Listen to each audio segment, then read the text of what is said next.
अब मैं कुछ आयतें हैं जिनको आपके सामने रखता हूं। ये गैलेक्सी है हमारी, ये लेटरल व्यू है, ये टॉप व्यू है मिल्की वे गैलेक्सी, जिसका हिस्सा है हमारा सोलर सिस्टम। ये उसका स्केच है, एग्जैक्ट पिक्चर नहीं है। इस गैलेक्सी के अगर आप डायमेंशंस देखें तो एक बाजू से दूसरे बाजू 1,00,000 नूरी साल, यानी 1,00,000 लाइट ईयर्स का डिफरेंस है, डिस्टेंस है इस हिस्से से उस बाजू तक। लाइट ईयर क्या है? रोशनी 1 सेकंड में तकरीबन 1,86,000 मील या 3,00,000 किलोमीटर चलती है 1 सेकंड में। इसको 60 से मल्टीप्लाई कीजिए, 1 मिनट में रोशनी कितना चली, फिर 60 से मल्टीप्लाई कीजिए 1 घंटे में कितना चली। यहां तक आते ज्यादातर आपके कैलकुलेटर्स, कंप्यूटर्स फेल होने लगेंगे क्योंकि फिगर्स बहुत ऊंची चली गई। अब आप इसको 1 घंटे में आपने टाइम निकाल लिया कि 1 घंटे में रोशनी ने कितना सफर तय किया, इसको 24 से जरब दीजिए तो 1 दिन में रोशनी कितनी चली, फिर 30 से जरब दीजिए 1 महीने में कितनी चली, फिर 12 से जरब दीजिए तो 1 साल में कितनी चली। It will be N astronomical figure. 1 साल में रोशनी जितना फासला तय करती है, जितना डिस्टेंस कवर करती है, उसको 1 लाइट ईयर या 1 नूरी साल कहा जाता है। तो ये कितना फासला होगा आप अंदाजा लगाइए। और सिर्फ इस गैलेक्सी के, इस कहकशां के, ये मिल्की वे जो दूधिया कहकशां है, इसके एक बाजू से दूसरे बाजू आने के लिए आपको 1,00,000 लाइट ईयर्स चाहिए। यानी रोशनी की रफ्तार से अगर आप चलें तो 1,00,000 साल में इस बाजू से उस बाजू तक पहुंचेंगे। यहां अजमत का एहसास होता है अल्लाह ताला की। और ये मिल्की वे जो एक गैलेक्सी है, ये ऐसी एक गैलेक्सी नहीं है, बल्कि there are millions and millions of these galaxies पूरी कायनात में। और इन गैलेक्सीज में है क्या साहब?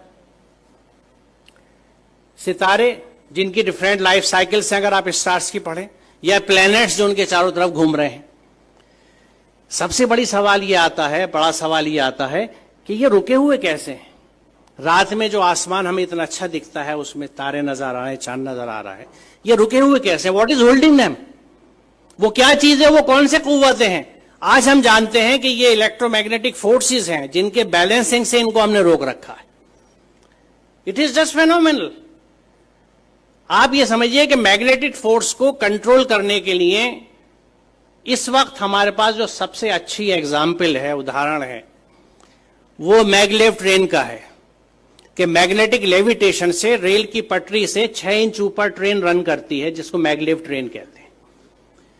उस मैग्नेटिक लेविटेशन से एक ट्रेन को सिर्फ हमने 6 इंच ऊपर उठाया है।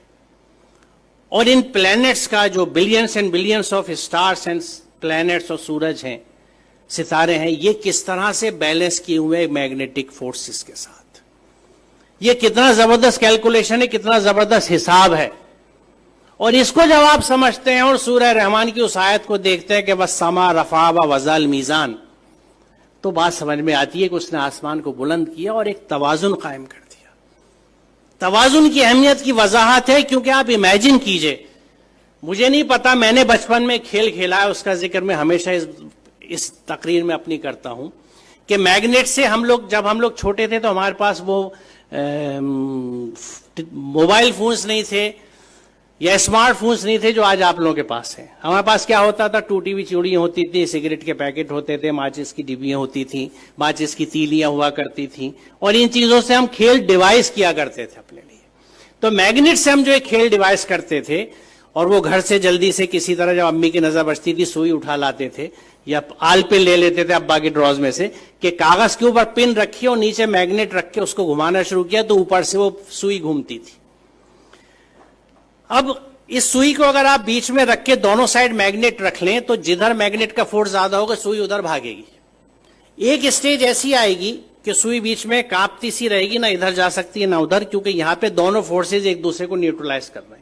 इधर की मैग्नेटिस की ताकत, इधर की मैग्नेटिस की ताकत एक दूसरे को न्यूट्रलाइज कर रही है, नलीफाई कर रही है। वो सुई बीच में ट्रैप्ड है। अब आप इसे इमेजिन कीजिए कि अगर आप ऐसे ही 2 मैग्नेट ऊपर नीचे रख लें और उस कागज को निकाल दें तो 4 मैग्नेट के बीच में हैंग कर जाएगी नीडल।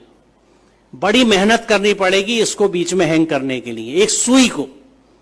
अब इमेजिन कीजिए इस यूनिवर्स को, जिसमें कितने millions and billions of planets इसी मैग्नेटिक फोर्सेस के इंटरप्ले की वजह से, एक बैलेंस की वजह से हैंग कर रहे हैं।